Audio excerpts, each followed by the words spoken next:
환영합니다. 좋아요, 구독, 알림 설정까지.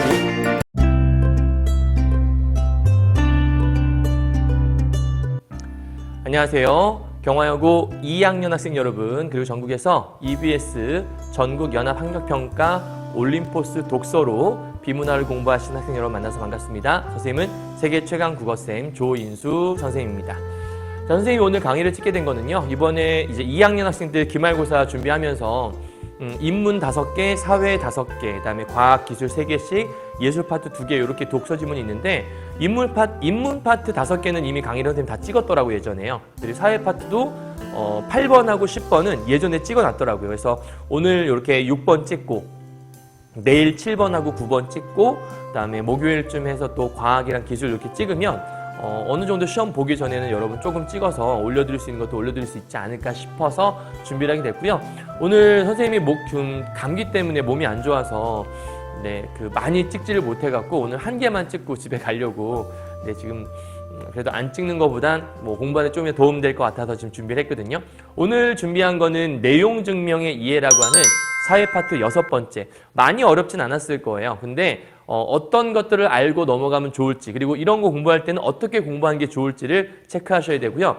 여러분 제일 중요한 거, 독서 지문을 공부한다는 건 단순하게 그냥 문제를 풀었다 이게 포인트가 아니고요. 문제를 풀기 위해서는 지문을 완벽하게, 그러니까 제대로 이해를 하셔야 돼요. 그런데 지문을 이해한다는 건 뭐냐면 앞문장과 뒷문장 사이의 관계들을 파악하고 그 다음에 문단과 문단 간의 관계를 파악하면서 이 글을 전체적으로 어떠한 구조로 되어 있다, 이런 것들이 머릿속에 구조화가 되어야 이 글을 내가 제대로 이해했다고 볼 수 있어요. 그냥 내용 읽고 대충 알겠다, 대충 알면 점수는 대충 나오는 거예요. 그러니까 시험 공부를 한다면 제대로 내용 증명이란 이런 거구나, 본문 속에서 이렇게 설명하고 있구나. 물론 사회 시간이 아니에요, 그죠? 그러니까 뭔가 사회 파트 시간이 아니기 때문에 사회 관련 글을 읽고 있지만 요 안에서, 지문 안에서 이해할 수 있는 힘만 기르시면 크게 어렵지 않을 것 같습니다.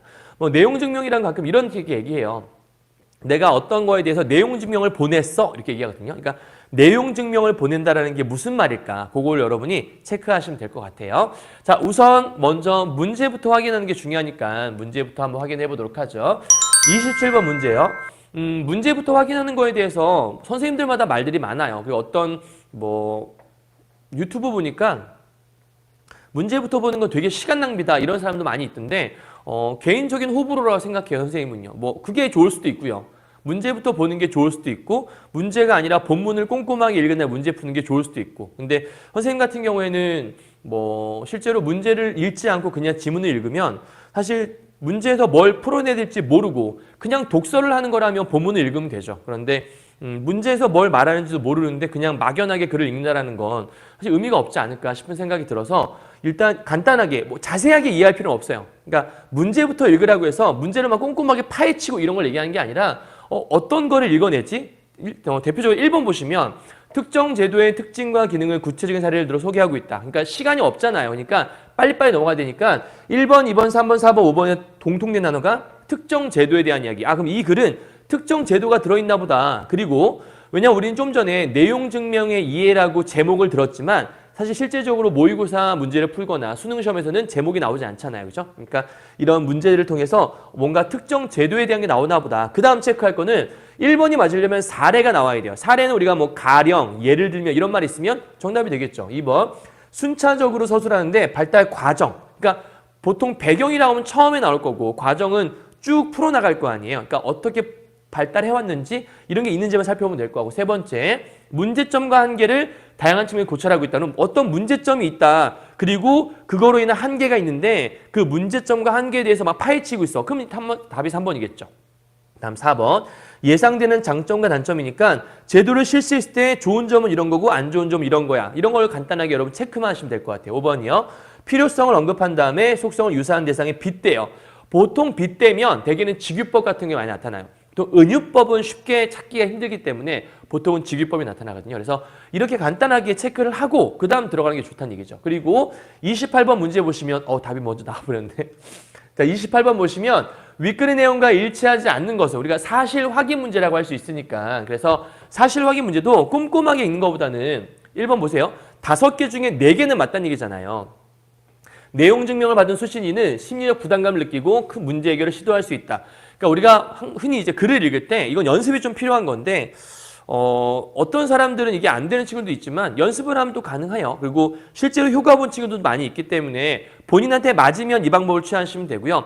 나는 선생님 그렇게 하니까 너무 시간만 오래 걸리는 것 같아요. 그러면 다른 방법 취하셔도 괜찮은 것 같아요. 근데 선생님이 추천하는 방법은 일단 잔상을 남겨라. 그래서 잔상은 본인마다 느낌이 가는 단어들이 따로 있어요.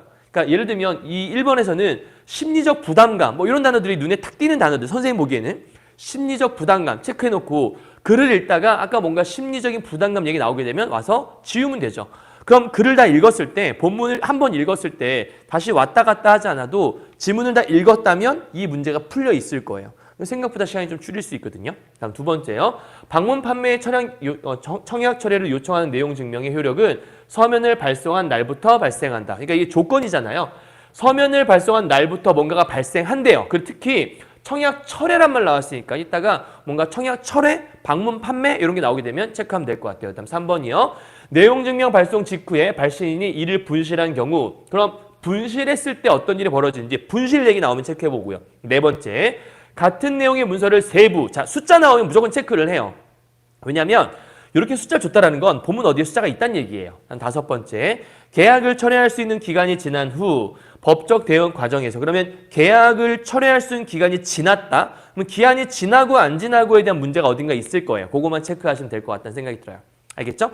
자, 그리고 나서 여러분 뒤에 보면 29번 문제가 A를 바탕으로고 30번 문제가 기억일 거고 31번 문제가 보기일 거예요. 그러니까 그거는 A 읽은 다음에 혹은 기억 읽은 다음에 문제를 풀어나가야 되는 거니까 그때 읽으시면서 해결하면 될 것 같아요.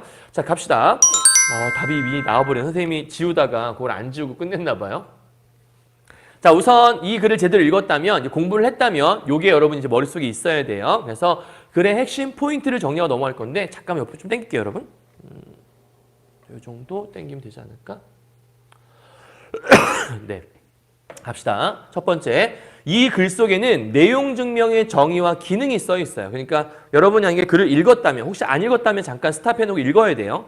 읽었다면 내용 증명의 정의와 기능을 찾았어야 되고요. 두 번째, 내용 증명의 특징과 유의점이 어딘가 있고요. 세 번째, 내용 증명의 기능. 네 번째, 작성 요령 및 주의사항이 보일 거고. 다섯 번째, 효력 발생 및 분실 시의 대처 사항에 대한 것들이 써 있어요. 자, 글을 제대로 읽었다면 이 5가지를 답변할 수 있다는 얘기인 겁니다. 이해하셨죠? 그러니까 이번 시험 범위를 대비했다면 글을 외우는 건 중요하잖아요. 여러분 외우는 게 아니에요. 국어는 외운다기보다는 이해를 하는 건데 제대로 이 글을 이해했다면 이거를 본문을 보면서 말할 수 있어야 된다는 얘기를 하는 겁니다. 아시겠죠? 그럼 이제 1문단부터 가보도록 할게요. 자, 내용 증명의 이해라는 제목을 갖고 있고 1문단부터 분쟁이 예견되거나 진행 중인 상황에서 후일 상대방이 사실을 번복하거나 그런 내용을 고집하지 못했다고 주장하는 것을 막기 위해 내용 증명을 활용하고 있다. 우리가 중요한 말은 따옴표를 친다고 얘기했잖아요. 그러니까 제일 중요한 말이 아마 내용 증명일 거예요. 체크하죠. 자, 이 글은 뭐에 대한 글이냐면 내용 증명에 대한 얘기를 하고 싶나 보다. 그런데 조건이 있었어요. 자, 내용 증명이 뭐예요? 분쟁이 예견되거나 진행 중일 때, 쉽게 말하면 그냥 여기다 이렇게 쓸게요. 뭔가 분쟁과 관련되어 있을 때, 분쟁 시 사실을 번복하거나 내용을 고집하지 못했다. 그러니까 뭔가 나는 내용 받지 못했는데? 라고 뭐 부정하는 거잖아. 그러니까 사실을 번복하거나 내용을 고집하지 못했어. 그럼 고집받았다는 사실을 부정하는 거니까 어떠한 사실에 대해서 난 그런 사실이 없는데? 그럼 간단하게 정해보면 분쟁 상황 속에서 어떤 사실을 번복하거나 또는 부정할 수가 있잖아요. 뭐 예를 들면 이런 거죠. 내가 돈을 빌려줬어요. 근데 돈을 빌려줬는데 나 그런 거 빌려준 적 없는데? 야, 내가 언제 그게 갚는다고 했어? 내가 분명히 한 달 뒤에 갚는다고 했잖아. 왜 오늘 왔어? 뭐 이런 식으로. 한 달 뒤에 가면 내가 한 달 뒤라고 얘기했잖아. 뭐 이런 식으로 그런 사실이 없다는 듯이 혹은 사실을 번복하게 되면 당황스러울 수 있잖아요. 그죠? 그럴 때 이러한 사실 번복이나 부정을 뭐 하려고? 막으려고 하는 게 바로 뭐라는 거예요? 내용 증명이라고 하는 거죠. 그러니까 내용 증명이라는 건 뭐냐면 우리 사이에 있던 어떤 계약 같은 것들, 그런 내용들을 증명해 주는 건가 봐요. 내가 이런 거 보낸 거 알지? 자, 확인해 봐. 너 까먹으면 안 된다. 뭐 이런 거 같아요. 그렇죠? 자, 그 다음 내용 증명이란 그럼 정의가 나오네요. 내용 증명이 뭘까? 누가 언제 누구에게 어떤 내용의 문서를 보냈다는 사실을 우체국에서 공적으로 증명한다. 키워드만 좀 올라볼까요? 내용 증명이 뭘까? 어떤 문서를 보냈다는 중요한 포인트 사실을 우체국에서 공적으로 증명해줬다라는 거죠. 그러면 여기는 내용 증명이 뭐니? 이것의 정의를 간단하게 써보면 어떤 사실이 존재할 거예요. 그죠? 문서를 보냈다는 사실. 근데 그러한 사실들을 공적으로 뭐 하는 거예요? 공적으로 증명하는 거예요. 그러니까 공적이란 말은 공식적으로라는 얘기니까 누가 봐도 맞아! 라고 증명할 수 있다는 거죠. 그러니까 사적으로가 반대잖아요. 개인적으로 보내는 게 아니라 공식적인 문서와 통해서 보내는 거예요. 그러니까 누구도 이거를 거절할 수, 누구도 이걸 부정할 수 없는 사실이 되는 거죠. 자, 그래서 우편 제도로 요렇게 하는 우편 제도가 내용 증명이란 제도구나. 그럼 우체국에서 뭔가 보내는 건가 보죠. 이를 활용하면 향후 법적 분쟁의 소지를 줄일 수가 있다. 이게 기억이에요. 그럼 여러분 여기까지 읽었을 때 이제 생각을 해봐요.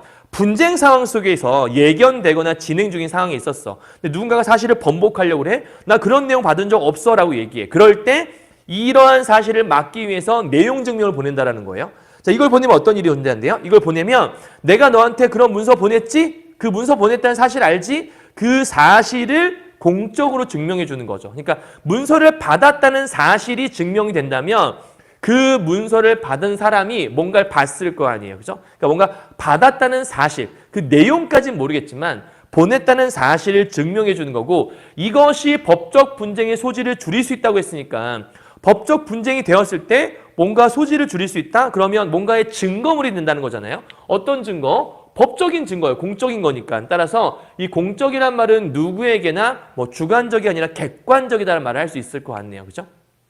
여기까지 이해했죠? 자, 그 다음 두 번째. 여기까지 주제는 그러면 내용 증명이라는 게 뭔지 정의를 내리고 있다. 그 다음에 내용 증명 왜 하는 거지? 뭐뭐 하기 위해 하는 거라 그랬으니까 내용 증명의 목적 정도. 그래서 주제는 내용 증명의 정의와 목적이 나와 있다. 자, 이제 예측을 해봅시다. 뭔가 정의를 내리고 목적을 얘기했어요. 그러면 내용 증명에 대해서 좀 구체적으로 말을 해줘야 알 수 있을 거 아니에요. 그래서 이 문단 가보시면 내용 증명은 개인 간의 채권 채무 관계나 권리나 의무를 더욱 명확하게 할 필요가 있을 때 주로 이용된다. 그러면 여기서 말하고 싶은 건 내용 증명 언제 이용해? 라고 지금 얘기를 하고 싶었던 거겠죠? 그러면 내용 증명을 이용할 때, 즉 내용 증명을 이용하는 경우에 대한 설명을 하고 있겠네요. 간단하게 정리해보죠. 채권 채무 관계래요. 그러니까 내용 증명 언제 쓰는 건가 봤더니 채권 또는 채무 관계. 그러니까 채권이라고 하는 거 여러분 용어를 좀 아셔야 되는데 그러니까 국어는 어휘력이 여러분 거의 절반 이상이라 보셔야 돼요. 왜냐하면 어휘력이 부족하고 문해력이 없으면 읽을 수가 없잖아요. 그죠? 그때 제일 중요한 게 어휘력인데 문해력을 키우기 위해 필요한 게 채권은 돈을 받을 권리를 얘기해요. 채권. 그럼 채무는 뭐예요? 의무니까 돈을 갚을 의무를 얘기하는 거예요. 쉽게 말해서 채권을 발행했다라는 건 뭐냐면 채권을 갖고 있는 사람이 누군가한테 돈을 받을 수 있는 권리를 갖고 있는 거예요. 그럼 나는 채무자야. 그럼 나는 어떤 사람이야? 돈을 갚을 의무를 갖고 있는 사람인 거고. 채무자는 안 좋은 거죠. 채권을 갖고 있는 사람은 좋은 거라 볼 수 있겠죠. 물론 회사가 탄탄하다는 전제 아래. 그래서 채권과 채무, 요거의 관계를 더욱 명확하게 하거나 또는 어떤 권리와 의무라는 관계가 있을 때 뭐 돈을 받을 권리, 돈을 갚을 의무 이런 거 얘기하는 게 아닌가 싶어요. 자, 이런 것들을 뭐 하게 하냐면 명확하게 할 때 채권 채무 관계나 권리 의무를 명확하게 할 때 내용 증명을 이용한다. 그런데 예를 들어라고 얘기했으니까 예시가 나와 있네요. 우리 아까 처음에 27번 문제에서 이런 전개 방식에 대한 걸 읽은 적이 있어요. 그죠? 아까 1번인가에서 27번에서 1번에 뭐 특정 제도의 특징과 기능을 구체적인 사례를 들어 소개하고 있다. 그렇다면 사례는 예시를 들고 있으니까 아마도 예상컨 답은 1번일 가능성이 되게 큰 거죠. 그러니까 의외로 문제는 쉽게 문제를 풀 수가 있다는 거예요. 자, 계속 가보죠.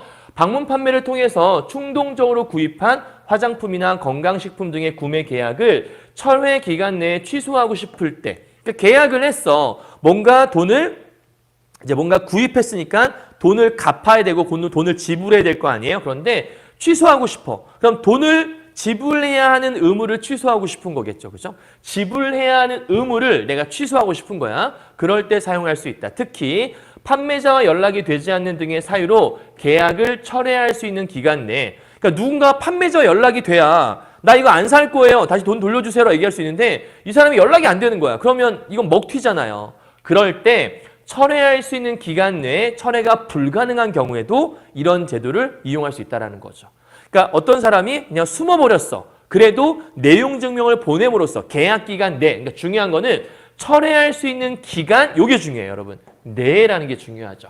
그러니까 철회 기간 내에 철회가 불가능했을 경우에 이런 걸 활용할 수 있다라고 설명하고 있는 거죠. 그렇다면 이 문단은 요럴 때 사용할 수 있다라고 얘기했으니까 내용 증명을 사용하는 경우에 대해서 설명하고 있네요. 어렵지 않은 내용이었어요. 채권, 채무나 권리 의무를 명확하게 하는 건데 돈을 뭔가 지불해야 하는데 그런 계약 관계를 취소하고 싶을 때 간단하게 쓰면 이런 얘기죠. 이 얘기를 좀 더 정리하면 계약을 취소하거나, 그죠? 또는 철회 기간 내에 철회가 불가능해졌을 때, 그러니까 계약을 취소하고 싶거나 철회하고 싶은데 철회 기간 내에 판매자가 숨어서 처리할 수 없을 때 이런 것들을 할 수 있다는 얘기인 거니까 체크하시면 될 것 같아요. 여기까지 이해했나요, 여러분? 오케이. 다음 넘어갈게요. 3번이에요. 자, 내용 증명은 다른 우편물과는 달리, 자, 요런 말 좀 주의하셔야 돼요. 다른 우편물과는 달리니까 다른 우편물은 얘와 다른 점, 반대의 점이 있다는 거죠. 반대라기보다 그냥 다른 점이라고 보는 게 더 맞겠네요. 자, 우체국에 같은 내용의 문서 세부를 제출해야 된다. 그러면 이 내용 증명이라고 하는 건 또 어떤 거냐면 일단은 문서 세부를 제출하는 게 내용 증명의 핵심이라고 얘기할 수 있어. 우리 아까 세부라는 걸 읽었잖아요. 문제 28번에서 4번이요. 내용 증명을 위해 우체국에 같은 내용의 문서를 세부 제출해서 발신인도 그중 하나 갖는다. 여기 보니까 발신인, 수신인, 우체국까지 3자가 모두 동일한 내용 간다고 했으니까 틀린 설명 아니네요. 그죠? 그러니까 지금 내가 뭔가를 보낸 사람도 이 문서를 가지고 있고 받는 사람도 가지고 있어야 되고 그 중간에서 이거를 발송해준 우체국에서도 갖고 있는 거죠. 그러면 예를 들어 발신한 사람은 갖고 있어. 근데 수신자가 이걸 가지고 있어야 돼. 그런데 수신자가 자기가 잃어버렸대. 그러면 보냈다는 증거가 안 남잖아요. 그럴 때 우체국에 그게 남아있다면 얼마든지 3개 중에 2개가 남아있으면 한 명이 아무리 우겨도 이게 발송했다는 증거가 남는 거잖아요. 그죠? 그러니까 그런 면을 얘기하는 것 같아요. 그래서 문서 세부를 제출하는데 발신인, 그리고 수신인, 마지막으로 우체국까지 3자가 다 동일한 내용을 갖고 있어야 된다는 거. 그 결과 발신인이 작성한 어떤 내용의 문서가 언제 누구에게 발송되었는가를 우체국장이, 여기 중요한 말이 있죠? 우체국장이 증명할 수 있게 되는 것이다. 그러니까 중요한 건 이렇게 세부를 발행하는 가장 큰 이유는 결국 이 우체국에 있다라는 거죠. 그러니까 수신인이 난 안 받았는데 네가 나한테 언제 그런 거 보냈어? 라고 얘기하면 우체국장이 아하, 이 무슨 소리 하시는 거예요? 내가 분명 우체국에다 발송했는데 못 받았다고 하면 장땡입니까? 이렇게 얘기한다는 거죠. 그러나 이것이 문서의 내용이 맞다는 것까지 증명하는 것은 아니라는 점에 유의. 자, 유의니까 주의하셔야 되는 거예요. 뭘? 내용 증명 우편이 발송되었다는 사실은 입증하지만, 즉 발송 사실은 입증할 수 있다는 거예요. 그런데 내용의 진위까지 입증하는 것은 아니래요. 그러니까 무슨 얘기예요? 이 문서, 이 내용 증명이라고 하는 거의 특징이 뭐냐면 일단 발송 사실. 맞아. 내가 그 발송한 사실이 있어. 이것들은 입증이 가능해. 그런데 문제는 뭐냐면 그 안의 내용이, 그 내용이 진짜 맞는지. 그러니까 보냈다는 사실은 맞지만 그 보낸 문서의 내용이 진짜인지 가짜인지는 중간에 바뀌어도 알 수가 없는 거니까. 그죠? 내가 잘못된 내용을 보냈을 수도 있는데 나는 분명히 한 달 뒤라고 보냈다. 그런데 받는 사람이 그거 분명히 3달 뒤라고 보냈잖아 라고 하면 그 내용의 진위는 입증하기가 어렵다라는 거예요. 그죠? 그러니까 포인트는 발송 사실은 입증할 수 있지만 내용 진위까지는 입증할 수 없다. 이런 것들은 이제 출제 포인트가 되는 거죠. 자, 그래서 밑에 정리, 이런 내용 증명에 대해서 특징이 이렇게 써 있는 거죠. 그래서 내용 증명의 특징 그리고 유의점 어떤 거죠? 내용의 진위까지는 알 수가 없다라고 정리하고 있는 거죠. 자, 4문단 가죠. 그렇다면 내용 증명은 어떤 기능을 하는 것일까? 그러면 당연히 문제 속에서 질문을 하고 있으니까 만약에 이걸 갖고 문제를 만든다면 현재 올림포스 국어에는 문제가 없지만 예를 들어 묻고 답하는 형식을 통해 라고 문제를 출제할 수는 있을 거예요. 그죠? 자, 내용 증명은 어떤 기능을 하는 것일까? 그러면 지금부터 무슨 얘기 하겠어요? 당연히 기능에 대한 얘기를 하겠죠. 자, 정리합시다. 처음에 내용 증명의 정의를 내렸고요. 그 내용 증명은 어떻게 하는 건지에 대해서 그 내용 증명에 요게 아까 목적이었어요. 그렇죠? 정확히 말하면 어떤 목적이나 어떤 그 사용 용례 실제적으로 언제 쓰는지 사용하는 그 예에 대한 것을 얘기했었고 그다음 문서 세부 제출하면서 이러한 유의점도 얘기했었고 이제 내용 증명에 대해서 뭘 얘기할 거냐면 기능에 대한 걸 얘기하겠다라는 거죠. 자, 기능 우선이니까 이게 아마 첫 번째가 되겠네요. 자, 문서를 발송하였다는 것을 공적으로 증명하는 증거 효력. 계속해서 똑같은 얘기하네요. 문서를 발송했다라는 것들을 공적으로 증명해 준다. 그러니까 지금 기능 1번은요. 문서 발송했어.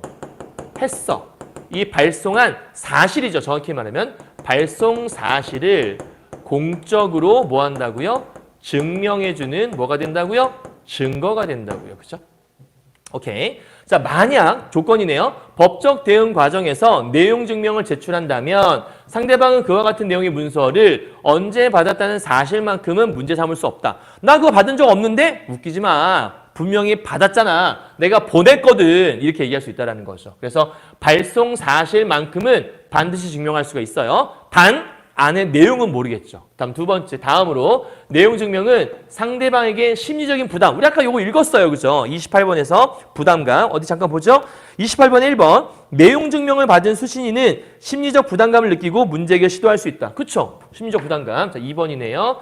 심리적인 부담감을 줄 수가 있다. 왜 그런 건데? 이유를 읽어보죠. 이걸 주어서 내용을 이행을 실현하게 만들 수 있대요. 그럼 부담감을 주면 어떤 효과를 줄 수 있냐면 그 내용 증명의 내용을 실제 실천, 즉 이행할 수 있도록 실현하게 도와주는 역할을 한다는 거죠.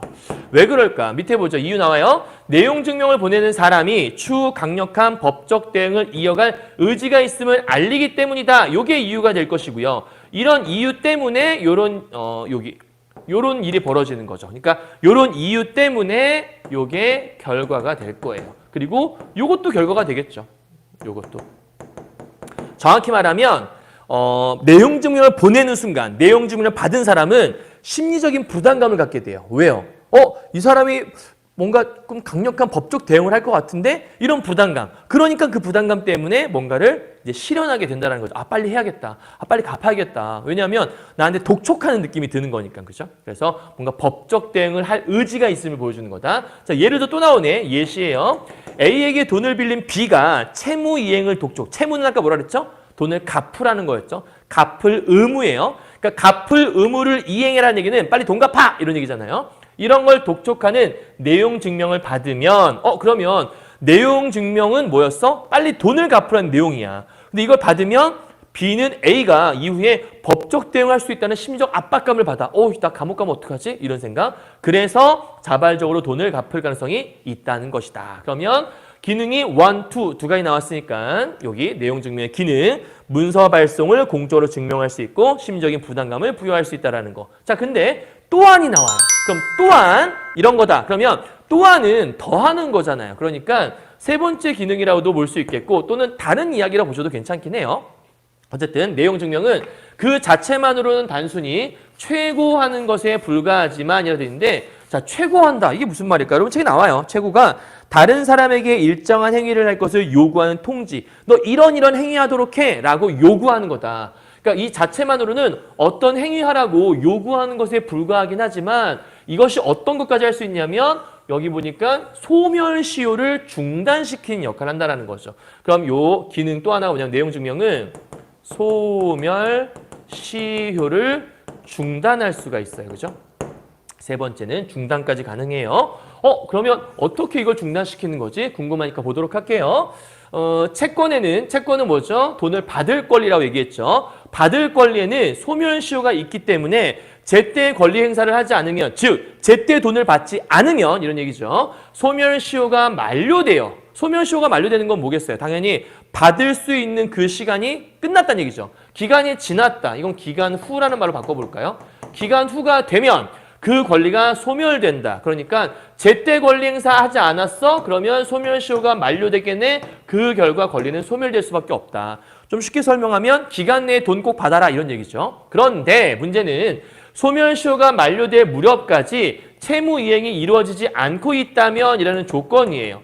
항상 조건은 출제 포인트가 되거든요. 그러니까 지금 돈을 갚아야 돼. 10월까지 돈을 갚으라고 했는데 9월 말이 됐어.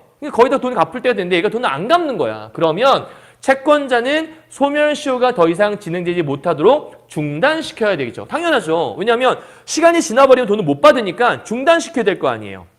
그래서 내용 증명을 발생하였다고 해서 바로 그러면 내용 증명을 발송하면 중단시킬 수 있다는 얘기네. 그렇죠? 예를 들어서 10월 달에 돈을 받아내야 돼. 근데 9월 마지막 주가 됐어. 근데 당장 다음 달에 돈을 낼 것 같지가 않아. 그러면 여기서 여차하고 내가 까먹어버리면 돈을 못 받게 되는 거잖아. 그러니까 내용 증명을 보내는 거죠. 싹 보내서 야 잠깐 중단 스탑.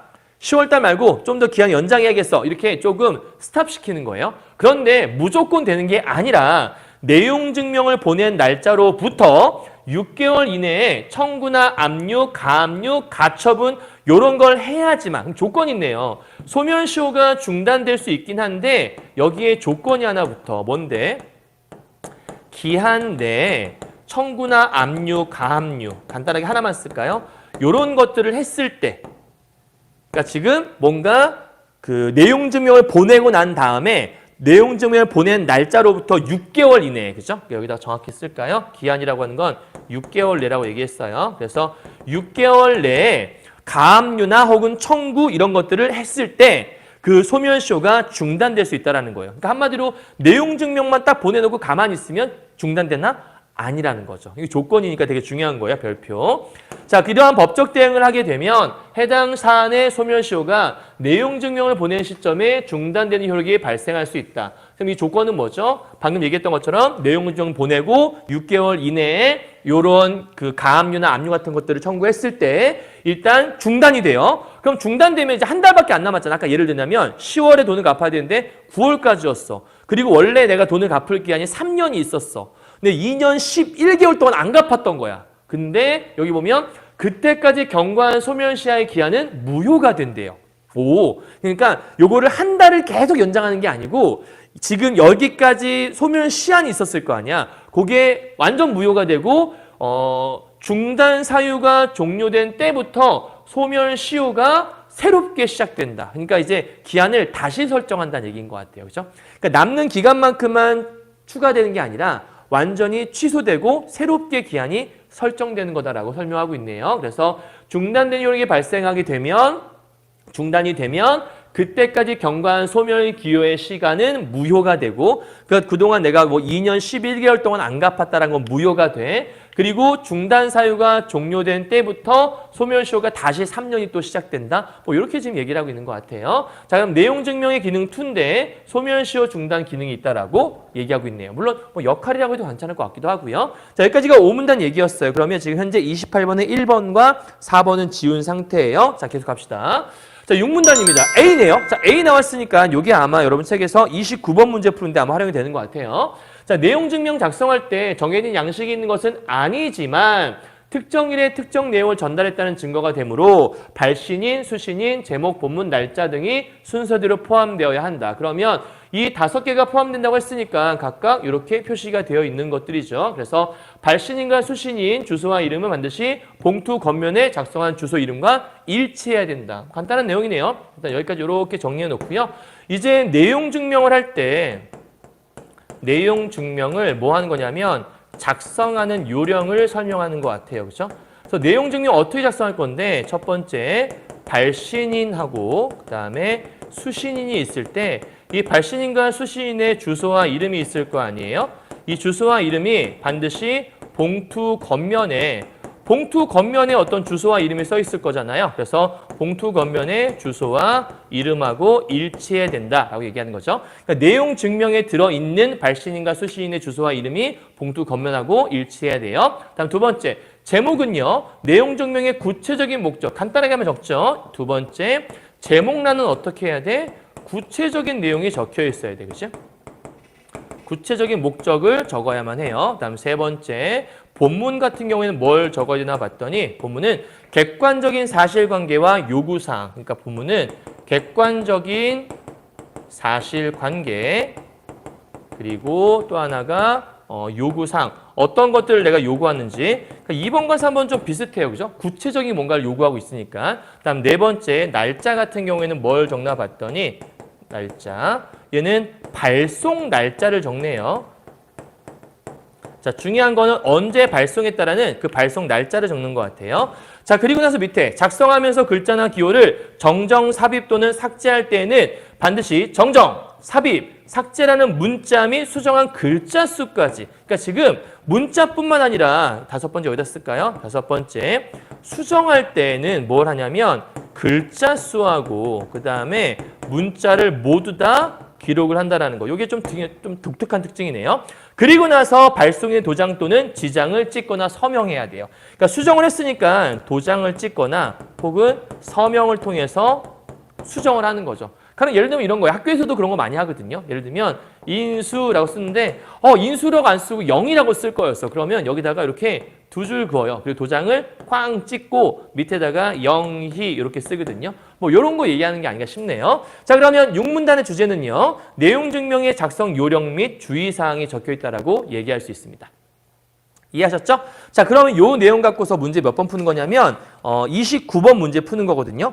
29번 문제에서 가번에 보니까 수신이 나와 있는데 요건 이따가 문제 보면 그냥 한 번에 문제 풀어버릴게요. 7문답 정리하고 마무리합시다. 자, 민법의 규정에 따라 문서의 우편 발송은 수신인에게 도달된 때부터 효력이 발생한다. 그쵸? 일반적이에요. 그죠? 일반적으로 어떤 우편이라고 하는 건 도착했을 때, 수신자가 받았을 때부터 효력이 발생하는 거예요. 그런데 방문 판매 등의 철학 청해를 요청하는 내용 증명 같은 경우에는 수신인의 수치 여부와 상관없이 서면을 발송한 날부터 발생한다고 되어 있어요. 이게 중요한 포인트가 있죠. 이 내용 증명이 또 하나의 중요한 건 뭐냐면 서면을 발송한 날부터 그 효과가 발생한다는 거예요.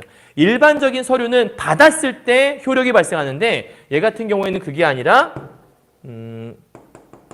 발송 날부터 효력이 발생된다라는 거죠. 단 그런데 발생날에 효력이 발생하는 게 뭐가 있었나 봤더니 저기 보니까 방문 판매라고 하는 실질적인 예를 줬고요.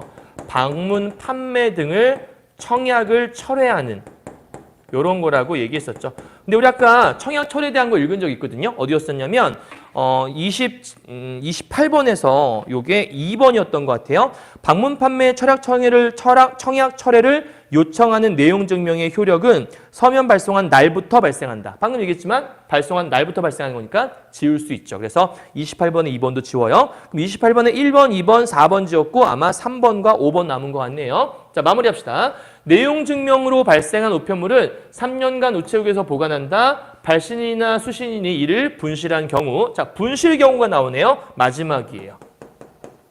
자, 분실했을 때 뭐 해야 되는 거냐. 발송 우체국의 특수 우편물 수령증 그리고 주민등록증 등을 제시해서 본인임을 입증할 수만 있다면 내용 증명의 열람을 청구할 수 있고 복사를 요청할 수 있다. 그러니까 얼마든지 분실했을 때에는 내용을 청구할 수도 있고 그 다음에 복사를 요청할 수도 있구나. 이 정도만 생각하시면 될 것 같아요. 자, 그럼 28번에 우리 아까 4번에서 이런 내용 나오지 않았나요? 28번에 3번이네요. 내용 증명 발송 직후 발신인이 이를 분실할 경우 발송 우체국에서 복사 요청할 수 있다 써있죠. 그러니까 28번에 1번, 2번, 3번, 4번 다 지웠고 아마 답은 5번 가능성이 되게 크겠죠. 자, 주제요. 내용 증명의 효력 발생 및 분실 시 대처법에 대해서 나와 있어요. 자, 그러면 결국 이 글은요. 내용 증명이라는 것들이 어떤 것에 대해서 쭉 설명이 써 있잖아요. 그러니까 내용 증명의 특징을 쭉 정리하면 아마도 끝날 것 같아요. 그렇죠? 그러니까 내용 증명의 특징만 간단하게 정리해 보도록 하죠. 자, 지금 이렇게 해서 간단한 선생님 특징만 좀 줘봤는데 내용 증명의 정의는 무엇이고 목적은 무엇이고 언제 하는 거고 그다음에 특징은 무엇이고 그다음에 기능은 무엇이고 작성은 어떻게 하는 것이고 분실 시에는 어떻게 하는지에 대해서 우리 책에 써 있는 것들을 간단히 정리해봤으니까 여러분도 한번 똑같이 해보시면 될 것 같아요. 이거를 베껴 적는 게 문제가 아니고요. 여러분도 이렇게 해서 내용을 정리해 보시는 게 중요해요. 그러니까 구조화시킬 수 있는지가 제일 중요한 거기 때문에 여러분도 열심히 구조화시켜보면 좋을 것 같아요. 자, 정의네요. 문서 보냈다는 사실을 공적 증명하는 우편제도가 내용 증명의 정의고요. 목적, 상대방이 사실을 번복하거나 부정하지 못하게 하기 위해서 언제 하는 건데 채권 채무 관계나 권리 의무를 명확하게 할 때 또는 철회 기간 내에 철회 불가능할 때 연락이 잘 안 됐을 때 한다고 얘기했었어요. 그다음 특징은요. 같은 내용의 문서를 세부 제출하는 거. 그래서 세부를 제출한 가장 큰 이유는 우체국장이 증명해 주기 위해서 발송 사실은 입증이 가능하지만 내용 진위는 입증이 불가능하다라는 거 특징이었죠. 다음 기능은 1, 2, 3, 3개 있었고요. 작성도 아까 다 설명했었고 자 분실 시에 어떻게 하는지도 다 설명했습니다. 여러분이 이렇게 정리해 보시면 될 것 같아요. 굳이 다 읽지 않을게요. 자 문제 풀어봅시다. 일단 27번 문제인데요. 요거 아까 문제 풀었죠? 딱 보자마자 알아야 돼요. 이제는 아까 예를 들면 되게 많았기 때문에 4례밖에 답이 없어요. 그죠? 답은 1번이에요. 다음 2번이요. 위클 내용 일치하지 않는 거 1, 2, 3, 4번 다 아까 지웠고요. 5번에 계약을 철회할 수 있는 기간이 지난 후 발송한 내용 증명도 법적 대응 과정에서 효력을 가질 수 있다. 아까 기한이 지나버리면 취소된다고 얘기했잖아요. 그러니까 기한이 지나기 전에 효력을 가지는 거죠. 따라 답은 5번이 될 거예요. 다음 29번이요. 자, 요게 지금 요 내용인 거죠. 자, 1번부터 합시다. 가번이에요. 봉투 겉면에 작성한 거 일치하도록 발신인의 주소와 이름을 추가해야 돼. 일치하도록 하는 거 여기 요거 일치하는 거 나와 있죠? 다음 2번이요. 제목에 해당하는 부분은 목적이 구체적으로. 자, 제목은 목적 구체적으로 써 있네요. 3번 다는 두 글자 삭제했으니까 삭제한 글자 수까지 명시하자. 자, 여기 보니까 그냥 삭제했다라고 삭제라고만 써 있어요. 근데 두 글자니까 아까 뭐라 그랬죠? 삭제하면 글자 수까지 적어줘라. 그래서 맞는 말이죠. 다음 4번이요. 요구사항이 분명하게 드러나도록 이 계약의 취소를 요청합니다. 자, 아까 얘기했지만 요구사항 분명하게 드러나도록 본문에 쓰는 거였어요. 마지막 5번이요. 특정일에 전달받았다는 증거가 되도록 내용 증명 받게 될 날을 적어라. 우리 날짜는 뭐였죠? 발송 날짜를 적는 거지 받게 되는 날을 적는 건 아니었잖아요. 그죠? 그러니까 정답은 5번이 되겠네요. 됐죠? 자, 30번입니다. 자, 기업, 향후 법적 분쟁의 소지를 줄일 수 있다의 이유가 뭘까? 당연히 공적으로 증명해 주는 거니까. 공적이라는 건 뭐죠? 누가 봐도 맞아 라고 인정할 수 있는 거죠. 그걸 우린 다른 말로 객관적이라고 하죠. 그럼 여기서 그런 말을 얘기할 수 있는 건 여기 있죠. 의사표시를 했다는 걸 객관적으로 드러냈기 때문이라는 요 4번이 제일 적절하다고 얘기할 수 있을 거예요. 특히 5번 같은 경우에는 내용의 진위를 법적으로 입증할 수 있다? 내용 진위는 파악할 수 없다고 아까 분명히 얘기했어요. 자, 마지막 31번 문제예요. 어른가백에 돈을 빌려주었고 소멸시효가 3년이었는데 2020년 12월 31일에 만료가 돼요. 그런데 2020년 10월 31일에 10월 30일이니까 2달 전인 것 같아요. 내용 증명 보냈어. 왜 그랬을까?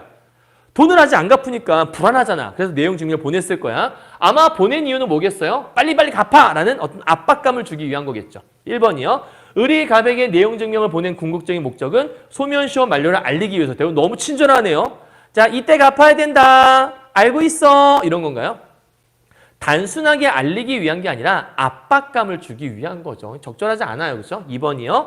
의리 보낸 내용 증명으로 인해 소멸시효 만료일이 2020년 12월 31일부터 중단 효력이 발생한다.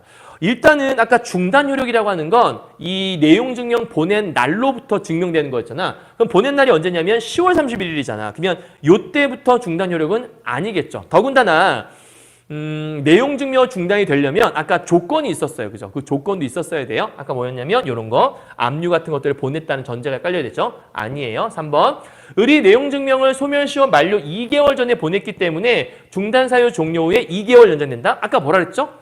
2개월만 중단 연장되는 게 아니라 초기화된다 그랬잖아요. 다시 처음부터 시작이요. 그러니까 2개월만 연장되는 건 말이 안 되죠. 4번이요. 의리 이후에 법적 대응을 할 뜻이 없다면 즉 안 할 거야. 그러면 돈을 받을 수 있는 권리가 2020년 10월 31일까지. 그러니까 이때 만료된 때까지만 있겠죠. 당연한 거잖아. 아무런 대응을 하지 않았어? 그럼 이 기간이 지나면 끝나는 거니까 답은 4번이겠네요. 자, 5번이요. 의리 2021년 6월 30일까지 가압류 이걸 했어. 이거 아까 그 시효 중단에 관한 얘기잖아. 소멸시효는 2020년 10월 31일에 중단된 것을 본다.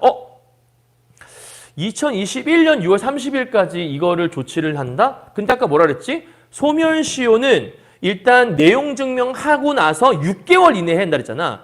그러면 소면시효가 요때 요때 내용 증명 보냈는데 내용 증명 보낸 2020년 10월 31일에서 6개월 뒤면 4월 30일까지는 해야 되겠네. 근데 그때 안 했으니까 6월 30일에 해봤자 중단된 것을 볼 수가 없겠죠. 그렇죠? 그래서 정답은 아까 말했던 3호이 되는 거예요. 자, 여기까지 정리 끝 다 했네요. 자, 오늘 간단하게 그 내용 증명의 이해라는 글을 봤는데요. 혼자 공부하기에도 많이 어렵진 않았었는데 여러분이 제대로 잘 이해했는지, 그리고 선생님이 항상 정리해 줄 때는 이 글을 이렇게 도식화해 놓잖아요. 그래서 이렇게 도식화한 연습을 하는 게 제일 중요하다라는 거 꼭 기억하시고, 내가 너한테 뭘 보냈어. 근데 그 보낸 거에 대해서 얘가 이 약속을 이행하지 않을 것 같아. 그럴 때 증명한다라는 거. 그러니까 내용 증명이라는 것들 꼭 기억하시고, 내용 증명이 뭘까? 돈 갚아라. 내놔. 잊지 마라. 요렇게 해서. 그죠? 잊지 말라고 지금 얘기하는 거죠. 그러니까 그냥 썸네일 따자면 이런 거 아닐까? 잊지 마. 잊지 마. 요런 거 얘기하는 것 같아요. 그죠? 자, 고생하셨고요. 선생님이 내일은 요 내용 증명에 의해 이제 6번 찍었으니까 7번에 있는 요 다음 단락이 아마 7번이 범죄인 인도 제도에 대한 나와 있는 것 같은데, 그 법에 대한 사항들 내일 저녁에 찍어드릴 거니까 또 열심히 공부하시고, 독서 지문은 열심히 본 만큼 성적이 좋을 거예요. 그러니까 열심히 공부하셔서 확실하게 이해를 하시고 시험 볼 수 있으면 좋을 것 같습니다. 그럼 고생하셨고요. 다음 강의로 뵙겠습니다. 여러분 안녕.